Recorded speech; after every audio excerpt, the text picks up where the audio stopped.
The right path, صحیح راستہ روز قیامت اللہ زمین کو مٹھی میں لے لے گا اور آسمان کو اپنے دائیں ہاتھ میں لپیٹ لے گا، پھر فرمائے گا میں بادشاہ ہوں، زمین کے بادشاہ کہاں ہیں؟ آپ صلی اللہ علیہ وسلم نے فرمایا تم ننگے پاؤں ننگے بدن اور بے ختنہ اٹھائے جاؤ گے۔ پھر آپ صلی اللہ علیہ وسلم نے یہ آیت تلاوت فرمائی، جیسا کہ ہم نے پیدا کیا تھا پہلی مرتبہ ہم ایسے ہی لوٹائے جائیں گے، یہ ہماری طرف سے ایک وعدہ ہے جسے ہم پورا کر کے رہیں گے۔ اور روز قیامت سب سے پہلے ابراہیم علیہ السلام کو لباس پہنایا جائے گا اور میرے اصحاب سے بعض کو جہنم میں لے جانے کے لیے پکڑا جائے گا، تو میں کہوں گا یہ میرے صحاب ہیں، یہ میرے صحاب ہیں، تو وہ کہے گا آپ کے بعد یہ لوگ اپنی ایڑیوں کے بل پھر گئے تھے، تو میں بھی وہی کہوں گا جو نیک بندے عیسیٰ علیہ السلام نے کہا تھا، جب تک میں ان میں تھا تو میں ان پر نگہبان تھا۔ روز قیامت سورج مخلوق کے قریب ہو جائے گا، حتیٰ کہ وہ میل کی مسافت کے برابر ان کے قریب ہوگا، اور لوگ اپنے اعمال کے مطابق پسینے میں ڈوبے ہوں گے۔ ان میں سے کسی کے ٹخنوں تک ہوگا، کسی کے گھٹنوں تک ہوگا، کسی کے ازار باندھنے کی جگہ تک، اور بعض کے منہ تک ہوگا۔ آپ صلی اللہ علیہ وسلم نے فرمایا اللہ تعالیٰ فرمائے گا کہ آدم، وہ عرض کریں گے حاضر ہوں، تیار ہوں، اور ساری خیر تیرے ہاتھوں میں ہے۔ وہ فرمائے گا جہنم جانے والوں کو نکال دو۔ وہ عرض کریں گے جہنم جانے والے کتنے ہیں؟ وہ فرمائے گا ہر 1000 میں سے 999۔ اس وقت بچے بوڑھے ہو جائیں گے اور حمل والی اپنا حمل گرا دے گی، اور تم لوگوں کو مدہوشی کے عالم میں دیکھو گے، حالانکہ وہ مدہوش نہیں ہوں گے بلکہ اللہ کا عذاب شدید ہوگا۔ صحابہ نے عرض کیا اللہ کے رسول، ہم میں سے وہ ایک کون ہوگا؟ آپ صلی اللہ علیہ وسلم نے فرمایا تمہیں بشارت ہو، کیونکہ وہ ایک آدمی تم میں سے ہوگا جبکہ یاجوج ماجوج 1000 ہوں گے۔ پھر فرمایا اس ذات کی قسم جس کے ہاتھ میں میری جان ہے، مجھے امید ہے کہ 1/4 جنتی تم ہوگے۔ ہم نے خوش ہو کر نعرہ تکبیر بلند کیا۔ پھر آپ صلی اللہ علیہ وسلم نے فرمایا میں امید کرتا ہوں کہ تم جنت میں 1/3 ہوں گے۔ ہم نے پھر نعرہ تکبیر بلند کیا۔ پھر آپ صلی اللہ علیہ وسلم نے فرمایا میں امید کرتا ہوں کہ نصف جنتی تم ہوں گے۔ ہم نے اللہ اکبر کہا۔ آپ صلی اللہ علیہ وسلم نے فرمایا تم تمام لوگوں میں اتنے ہوگے جتنے سفید بیل کی جلد پر ایک سیاہ بال، یا کسی سیاہ بیل کی جلد پر ایک سفید بال ہوتا ہے۔ حضرت ابو سعید خدری رضی اللہ عنہ بیان کرتے ہیں میں نے رسول اللہ صلی اللہ علیہ وسلم کو فرماتے ہوئے سنا ہمارا رب روز قیامت اپنی پنڈلی ظاہر کرے گا تو ہر مومن مرد اور مومنہ عورت اس کے لیے سجدہ ریز ہو جائیں گے، صرف وہی باقی رہ جائے گا جو دنیا میں ریا اور شہرت کی خاطر سجدہ کیا کرتا تھا۔ وہ سجدہ کرنا چاہے گا لیکن اس کی کمر تختہ بن جائے گی اور وہ سجدہ کے لیے جھک نہیں سکے گا۔ رسول اللہ صلی اللہ علیہ وسلم نے فرمایا بے شک اللہ مومن کو قریب کر لے گا، اس پر اپنا پردہ ڈال دے گا اور اسے چھپا کر فرمائے گا کیا تم فلاں گناہ پہچانتے ہو؟ کیا تم کو فلاں گناہ یاد ہے؟ وہ عرض کرے گا رب جی ہاں، حتیٰ کہ جب وہ اسے اس کے گناہوں کا اعتراف و اقرار کرا لے گا تو وہ شخص اپنے دل میں سوچے گا کہ وہ تو مارا گیا۔ اللہ تعالیٰ فرمائے گا میں نے دنیا میں تیرے گناہوں پر پردہ ڈالے رکھا اور آج میں تیرے گناہ معاف کرتا ہوں۔ اسے اس کی نیکیوں کی کتاب نامہ اعمال دے دی جائے گی۔ البتہ کفار اور منافقین تو انہیں ساری مخلوق کے سامنے بلایا جائے گا اور کہا جائے گا یہ وہ لوگ ہیں جنہوں نے اپنے رب پر جھوٹ باندھا تھا، سن لو ظالموں پر اللہ کی لعنت ہو۔ روز قیامت نوح علیہ السلام کو لایا جائے گا تو ان سے کہا جائے گا کیا آپ نے اللہ تعالیٰ کے احکامات و تعلیمات پہنچا دیے تھے؟ وہ کہیں گے جی ہاں میرے پروردگار۔ ان کی امت سے پوچھا جائے گا کیا انہوں نے تمہیں اللہ تعالیٰ کے احکامات پہنچا دیے تھے؟ وہ کہیں گے ہمارے پاس تو کوئی ڈرانے آگاہ کرنے والا آیا ہی نہیں۔ ان سے کہا جائے گا آپ کا گواہ کون ہے؟ وہ کہیں گے محمد صلی اللہ علیہ وسلم اور ان کی امت۔ رسول اللہ صلی اللہ علیہ وسلم نے فرمایا پھر تمہیں لایا جائے گا تو تم گواہی دو گے کہ انہوں نے پہنچا دیا تھا۔ پھر رسول اللہ صلی اللہ علیہ وسلم نے یہ آیت تلاوت فرمائی، ہم نے اسی طرح تمہیں امت وسط بنایا تاکہ تم لوگوں پر گواہ ہو اور رسول اللہ تم پر گواہ ہوں۔ حضرت انس رضی اللہ عنہ بیان کرتے ہیں ہم رسول اللہ صلی اللہ علیہ وسلم کے پاس تھے تو آپ ہنس دیے۔ آپ صلی اللہ علیہ وسلم نے فرمایا کیا تم جانتے ہو کہ میں کس وجہ سے ہنس رہا ہوں؟ انس رضی اللہ عنہ بیان کرتے ہیں ہم نے کہا اللہ اور اس کے رسول بہتر جانتے ہیں۔ فرمایا بندے کے اپنے رب سے مخاطب ہونے سے وہ عرض کرے گا رب جی کیا آپ مجھے ظلم سے نہیں بچائیں گے؟ فرمایا وہ رب تعالی فرمائے گا کیوں نہیں، ضرور۔ فرمایا وہ عرض کرے گا میں اپنے خلاف صرف اپنے نفس ہی کی گواہی قبول کروں گا۔ فرمایا اللہ تعالیٰ فرمائے گا آج تیرا نفس ہی تیرے خلاف گواہی دینے کے لیے کافی ہے، اور لکھنے والے معزز فرشتے بھی گواہی کے لیے کافی ہیں۔ فرمایا اس کے منہ پر مہر لگا دی جائے گی اور اس کے اعضاء سے کہا جائے گا کلام کرو۔ فرمایا وہ اس کے اعمال کے متعلق بولیں گے، پھر اس بندے کے اور اس کی زبان کے درمیان سے پابندی اٹھا لی جائے گی۔ فرمایا وہ اپنی زبان سے بول کر کہے گا تمہارے لیے دوری ہو اور ہلاکت ہو، میں تو تمہاری ہی طرف سے جھگڑا تھا۔ حضرت ابو ہریرہ رضی اللہ عنہ بیان کرتے ہیں صحابہ نے عرض کیا اللہ کے رسول کیا ہم روز قیامت اپنے رب کو دیکھیں گے؟ آپ صلی اللہ علیہ وسلم نے فرمایا کیا تم دوپہر کے وقت جبکہ مطلع ابر آلود نہ ہو سورج دیکھنے میں کوئی تکلیف محسوس کرتے ہو؟ انہوں نے عرض کیا نہیں۔ آپ صلی اللہ علیہ وسلم نے فرمایا کیا تم 14ویں رات جبکہ مطلع ابر آلود بھی نہ ہو چاند دیکھنے میں کوئی تکلیف محسوس کرتے ہو؟ انہوں نے عرض کیا نہیں۔ آپ صلی اللہ علیہ وسلم نے فرمایا اس ذات کی قسم جس کے ہاتھ میں میری جان ہے تم اپنے رب کے دیدار میں بس اتنی تکلیف محسوس کرو گے جس طرح تم ان دونوں سورج اور چاند میں سے کسی ایک کو دیکھنے میں تکلیف محسوس کرتے ہو۔ آپ صلی اللہ علیہ وسلم نے فرمایا اللہ تعالیٰ بندے سے ملاقات کرے گا تو وہ فرمائے گا اے فلاں کیا میں نے تمہیں عزت نہیں بخشی تھی؟ کیا میں نے تمہیں سردار نہیں بنایا تھا؟ کیا میں نے تجھے بیوی نہیں دی تھی؟ کیا میں نے گھوڑے اور اونٹ تیرے لیے مسخر نہیں کیے تھے؟ کیا میں نے تجھے تیری قوم پر سردار نہیں بنایا تھا اور تو ان سے چوتھا حصہ وصول کرتا تھا؟ وہ کہے گا کیوں نہیں؟ فرمایا رب تعالیٰ فرمائے گا کیا تو جانتا تھا کہ تو مجھ سے ملاقات کرنے والا ہے؟ وہ کہے گا نہیں۔ پھر رب تعالیٰ فرمائے گا میں نے آج تجھے بھلا دیا جس طرح تو نے مجھے دنیا میں بھلا رکھا تھا۔ پھر رب تعالیٰ دوسرے سے ملاقات کرے گا، وہ اسے بھی اسی کی مثل کہے گا۔ وہ عرض کرے گا رب جی میں آپ پر، آپ کی کتاب پر اور آپ کے رسولوں پر ایمان لایا، میں نے نماز پڑھی، روزہ رکھا، صدقہ کیا، اور وہ جس قدر ہو سکا اپنی تعریف کرے گا۔ رب تعالیٰ فرمائے گا یہی ٹھہرو۔ پھر کہا جائے گا ہم ابھی تجھ پر گواہ پیش کرتے ہیں۔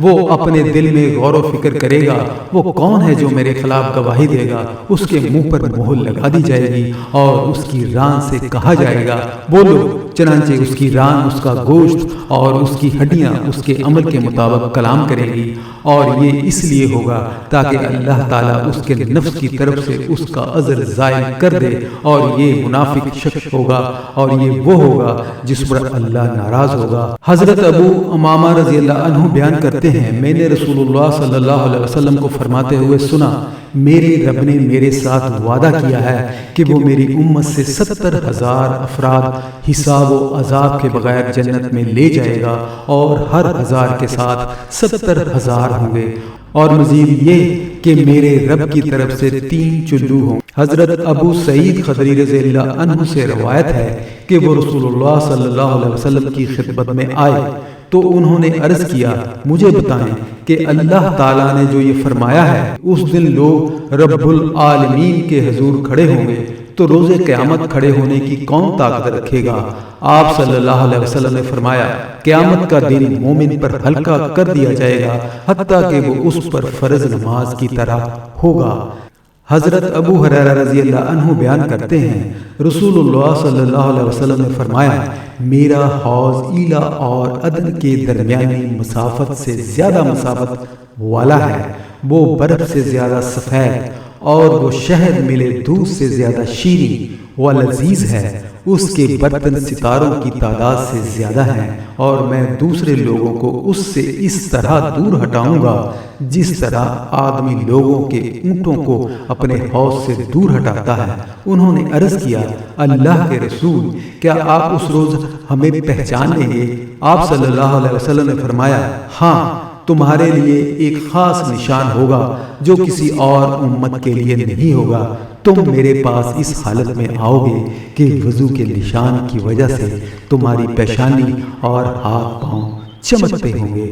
رسول اللہ صلی اللہ علیہ وسلم نے فرمایا میں حوض پر تم سے پہلے ہی موجود ہوں گا، جو شخص میرے پاس سے گزرے گا وہ اس سے پیے گا، اور جس نے پی لیا اسے کبھی پیاس نہیں لگے گی۔ کچھ لوگ میرے پاس آئیں گے، میں انہیں پہچانتا ہوں گا، وہ مجھے پہچانتے ہوں گے، پھر میرے اور ان کے درمیان رکاوٹ کھڑی کر دی جائے گی۔ میں کہوں گا یہ تو مجھ سے ہیں، میرے امتی ہیں۔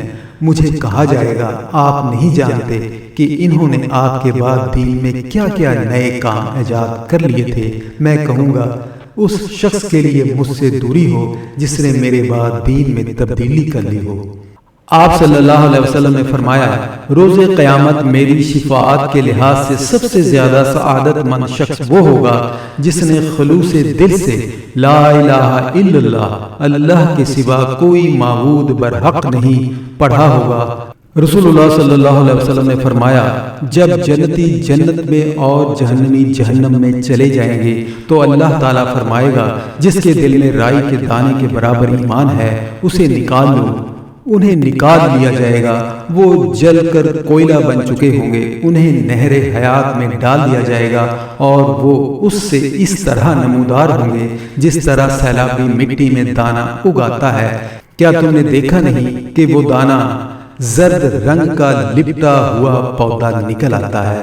رسول اللہ صلی اللہ علیہ وسلم نے فرمایا سب سے آخر پر جہنم سے 4 آدمیوں کو نکال کر اللہ کے حضور پیش کیا جائے گا، اور پھر وہ انہیں جہنم میں لے جانے کا حکم فرمائے گا۔ ان میں سے ایک پھر مڑ کر دیکھے گا اور عرض کرے گا رب جی، میں تو امید کرتا تھا کہ جب تو نے مجھے وہاں سے نکال لیا تو پھر تو مجھے اس میں نہیں لوٹائے گا۔ فرمایا اللہ اس کو اس جہنم سے نجات دے گا۔ حضرت ابو سعید رضی اللہ عنہ بیان کرتے ہیں رسول اللہ صلی اللہ علیہ وسلم نے فرمایا مومن جہنم سے خلاصی حاصل کر لیں گے تو انہیں جنت اور جہنم کے درمیان ایک پل پر روک لیا جائے گا، اور ان کے دنیا کے باہمی مظالم حق تلفیوں کا ایک دوسرے سے بدلہ دلایا جائے گا، حتیٰ کہ جب وہ صاف ستھرے کر دیے جائیں گے تو انہیں جنت میں داخل ہونے کی اجازت دی جائے گی۔ اس ذات کی قسم جس کے ہاتھ میں محمد صلی اللہ علیہ وسلم کی جان ہے، ان میں سے ہر ایک جنت میں اپنے گھر کو دنیا میں اپنے گھر کے مقابلے میں زیادہ اور بہتر طریقے سے جانتا ہوگا۔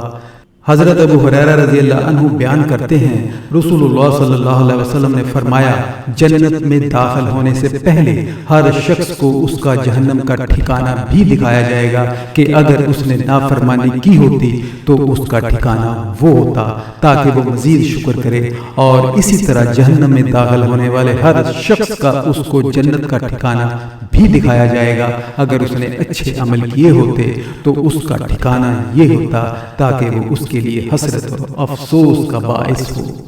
رسول اللہ صلی اللہ علیہ وسلم نے فرمایا قیامت کے دن کسی بندے کی دونوں پاؤں نہیں ہٹیں گے یہاں تک کہ اس سے یہ نہ پوچھ لیا جائے اس کی عمر کے بارے میں کہ اسے کن کاموں میں ختم کیا، اور اس کے علم کے بارے میں کہ اس پر کیا عمل کیا، اور اس کے مال کے بارے میں کہ اسے کہاں سے کمایا اور کہاں خرچ کیا، اور اس کے جسم کے بارے میں کہ اسے کہاں کھپایا۔ رسول اللہ صلی اللہ علیہ وسلم نے سوال کیا کیا تم لوگوں کو معلوم ہے کہ مفلس کسے کہتے ہیں؟ صحابہ نے عرض کیا اللہ کے رسول، ہمارے یہاں مفلس اسے کہتے ہیں جس کے پاس درہم و دینار اور ضروری سامان زندگی نہ ہو۔ رسول اللہ صلی اللہ علیہ وسلم نے فرمایا ہماری امت میں مفلس وہ شخص ہے جو قیامت کے دن روزہ، نماز اور زکوٰۃ کے ساتھ اس حال میں آئے گا کہ اس نے کسی کو گالی دی ہوگی، کسی پہ تہمت باندھی ہوگی، کسی کا مال کھایا ہوگا، کسی کا خون بہایا ہوگا اور کسی کو مارا ہوگا، پھر اسے سب کے سامنے بٹھایا جائے گا اور بدلے میں اس کی نیکیاں مظلوموں کو دے دی جائیں گی۔ پھر اگر اس کے ظلموں کا بدلہ پورا ہونے سے پہلے اس کی نیکیاں ختم ہو جائیں گی تو مظلوموں کے گناہ لے کر اس پر رکھ دیے جائیں گے اور اسے جہنم میں ڈال دیا جائے گا۔ حضرت انس رضی اللہ عنہ بیان کرتے ہیں رسول اللہ صلی اللہ علیہ وسلم نے فرمایا جب قیامت کا دن ہوگا تو لوگ اضطراب کا شکار ہوں گے، وہ مل کر آدم علیہ السلام کے پاس آئیں گے اور کہیں گے اپنے رب سے سفارش کرو۔ وہ کہیں گے میں اس کا اہل نہیں ہوں، لیکن تم ابراہیم علیہ السلام کے پاس جاؤ کیونکہ وہ اللہ کے خلیل ہیں، اور ابراہیم علیہ السلام کے پاس جائیں گے، وہ بھی کہیں گے میں اس کا اہل نہیں ہوں، لیکن تم موسیٰ علیہ السلام کے پاس جاؤ کیونکہ وہ کلیم اللہ ہیں۔ وہ موسیٰ علیہ السلام کے پاس آئیں گے، وہ بھی یہی کہیں گے میں اس کا اہل نہیں ہوں، لیکن تم عیسیٰ علیہ السلام کے پاس جاؤ کیونکہ وہ اللہ کی روح اور اس کا کلمہ ہے۔ وہ عیسیٰ علیہ السلام کے پاس آئیں گے، وہ کہیں گے میں اس کے اہل نہیں ہوں، لیکن تم محمد صلی اللہ علیہ وسلم کے پاس جاؤ، چنانچہ وہ میرے پاس آئیں گے تو میں کہوں گا میں اس کے لیے تیار ہوں، میں اپنے رب سے اجازت طلب کروں گا تو مجھے اجازت دی جائے گی، وہ مجھے حمد کے الفاظ الہام فرمائے گا تو میں ان کلمات کے ذریعہ اس کی حمد بیان کروں گا۔ ان کلمات کا اس وقت مجھے علم نہیں، میں ان حمدیہ الفاظ کے ساتھ اس کی حمد بیان کروں گا اور اس کے سامنے سجدہ ریز ہو جاؤں گا۔ مجھے کہا جائے گا سوال کریں، آپ کو عطا کیا جائے گا، اور سفارش کریں، آپ کی سفارش قبول کی جائے گی۔ میں کہوں گا رب جی میری امت، چنانچہ کہا جائے گا اور جس کے دل میں جو کے دانے کے برابر ایمان ہے اسے دوزخ سے نکال لو۔ میں جاؤں گا اور ایسے ہی کروں گا، پھر میں دوبارہ رب کے حضور جاؤں گا اور انہی حمدیہ کلمات کے ذریعہ اس کی حمد بیان کروں گا، پھر اس کے حضور سجدہ ریز ہو جاؤں گا تو کہا جائے گا محمد اپنا سر اٹھاؤ، بات کرو سنی جائے گی، سوال کرو اسے پورا کیا جائے گا اور سفارش قبول کی جائے گی۔ میں کہوں گا رب جی میری امت، کہا جائے گا جاؤ جس کے دل میں ذرہ یا رائی کے دانے کے برابر بھی ایمان ہے اسے جہنم سے نکال لو۔ میں جاؤں گا اور ایسے ہی کروں گا، پھر میں تیسری مرتبہ لوٹوں گا اور ان حمدیہ کلمات کے ذریعہ اس کی حمد بیان کروں گا، پھر اس کے حضور سجدہ ریز ہو جاؤں گا تو کہا جائے گا محمد اپنا سر اٹھائیں، بات کریں سنی جائے گی، سوال کریں اسے پورا کیا جائے گا اور سفارش کریں اسے قبول کیا جائے گا۔ میں کہوں گا رب جی میری امت، کہا جائے گا جاؤ اور جس کے دل میں رائی کے دانے سے بھی ادنا ترین ایمان ہے اسے بھی جہنم کی آگ سے نکال لو۔ میں جاؤں گا اور ایسے ہی کروں گا، پھر میں چوتھی مرتبہ لوٹوں گا اور ان حمدیہ کلمات کے ذریعہ اس کی حمد بیان کروں گا، پھر اس کے حضور سجدہ ریز ہو جاؤں گا تو کہا جائے گا محمد اپنا سر اٹھائیں، بات کریں سنی جائے گی، مانگیں عطا کیا جائے گا اور سفارش کریں تمہاری سفارش قبول کی جائے گی۔ میں کہوں گا رب جی مجھے اس شخص کے بارے میں اجازت دیں کہ جس نے لا الہ الا اللہ کہا ہو اور میں اسے جہنم سے نکال لاؤں۔ فرمایا اس کا آپ کو حق حاصل نہیں، لیکن میری عزت، میرے جلال اور میری کبریائی اور میری عظمت کی قسم جس شخص نے لا الہ الا اللہ کہا ہوگا میں اسے جہنم سے ضرور نکالوں گا۔ حضرت ابن مسعود رضی اللہ عنہ سے روایت ہے کہ رسول اللہ صلی اللہ علیہ وسلم نے فرمایا سب سے آخر میں جنت میں داخل ہونے والا آدمی وہ ہوگا جو ایک بار چلے گا اور ایک بار منہ کے بل گرے گا اور ایک بار آگ اسے جھلسے گی۔ جب وہ اس آگ سے گزر جائے گا تو وہ اس کی طرف مڑ کر دیکھ کر کہے گا بابرکت ہے وہ ذات جس نے مجھے تجھ سے بچا لیا، اور اللہ نے مجھے وہ چیز عطا فرما دی جو اس نے اگلوں اور پچھلوں میں سے کسی کو عطا نہیں فرمائی۔ اسے ایک درخت دکھایا جائے گا تو وہ عرض کرے گا رب جی مجھے اس درخت کے قریب کر دے تاکہ میں اس کے سائے سے سایہ حاصل کر سکوں اور اس کے پاس چشمے کے پانی سے پانی پی سکوں۔ اللہ فرمائے گا ابن آدم شاید کہ میں وہ تجھے عطا کر دوں تو پھر تم اس کے علاوہ کسی اور چیز کا مطالبہ کرو گے۔ وہ عرض کرے گا رب جی نہیں۔ وہ اس سے معاہدہ کرے گا، وہ اس سے اس کے علاوہ کسی اور چیز کا مطالبہ نہیں کرے گا، اور اس کا رب سوال کرنے پر اسے معذور سمجھے گا کیونکہ وہ ایسی چیزوں کا مشاہدہ کرے گا جنہیں دیکھ کر وہ صبر نہیں کر سکے گا۔ وہ اس کو اس درخت کے قریب کر دے گا تو وہ اس کے سائے سے سایہ حاصل کرے گا اور اس کے چشمے سے پانی پیے گا۔ پھر اسے ایک اور درخت دکھایا جائے گا جو پہلے سے بھی کہیں زیادہ خوبصورت ہوگا۔ وہ عرض کرے گا رب جی مجھے اس درخت کے قریب کر دے تاکہ میں اس کے چشمے کے پانی سے پانی پی سکوں اور اس کے سایہ سے سایہ حاصل کر سکوں، اور میں اس کے علاوہ تجھ سے اور کوئی چیز نہیں مانگوں گا۔ وہ فرمائے گا ابن آدم کیا تو نے مجھ سے وعدہ نہیں کیا تھا کہ تو اس کے علاوہ مجھ سے کوئی اور چیز نہیں مانگے گا؟ اور وہ فرمائے گا ہو سکتا ہے میں تجھے اس کے قریب کر دوں تو پھر تو مجھ سے اس کے علاوہ کوئی اور چیز مانگ لے۔ وہ اس سے اس کے علاوہ کوئی اور چیز نہ مانگنے کا وعدہ کر لے گا، جبکہ اس کا رب اسے دوبارہ سوال کرنے پر معذور سمجھے گا کیونکہ وہ ایسی نعمتوں کا مشاہدہ کرے گا جنہیں دیکھ کر اس کے صبر کا پیمانہ صبر لبریز ہو جائے گا۔ وہ اس کو اس کے قریب کر دے گا تو وہ اس کے سائے سے سایہ حاصل کرے گا اور اس کے چشمے کے پانی سے پانی پیے گا۔